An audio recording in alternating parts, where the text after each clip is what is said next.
মনে মনে কিন্তু সিরিয়াসলি আমি তাকেই বিয়ে করতে চেয়েছি। আমি কাকে ভালোবাসলাম, আমি কার সাথে থাকতে চাইলাম আর গেলাম কোথায়, আমি মনে মনে তাকেই বিয়ে করতে চেয়েছিলাম।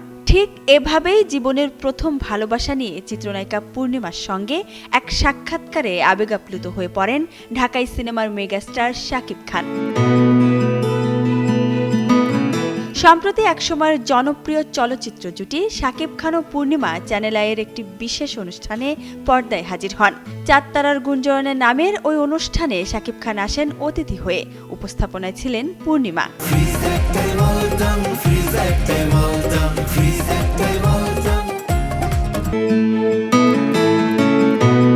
প্রায় একই সঙ্গে ক্যারিয়ার শুরু করা শাকিব ও পূর্ণিমার বন্ধুত্ব বেশ গাঢ়।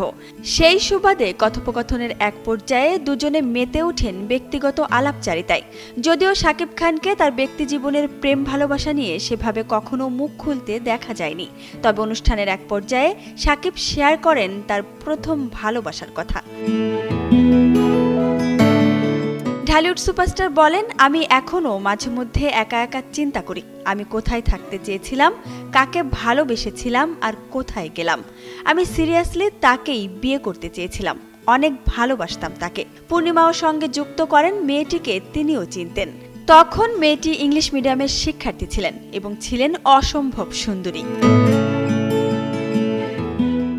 সেই ভালোবাসার সঙ্গে এখনও যোগাযোগ হয় কিনা পূর্ণিমার এমন প্রশ্নে শাকিব বলেন, না, এখন আর যোগাযোগ হয় না। সুযোগ থাকলে যোগাযোগ করতে চান কিনা সে প্রশ্নের জবাবে আবেগ ধরে রাখতে পারেননি শাকিব। অনেকটা সামলে নিয়ে বলেন, আমি চাই সে খুব ভালো থাকুক, তবে আমি এখনও তাকে মিস করি। শাকিব খানের এমন রূপ দেখে আবেগে ভাসছেন তার ভক্ত অনুরাগীরাও। নেটিজেনরা বলছেন, প্রথম প্রেম সারা জীবন মনে থেকে যায়, ঢালিউড কিংও তার ব্যতিক্রম নন। Isabel Ayesha, Jugantor news.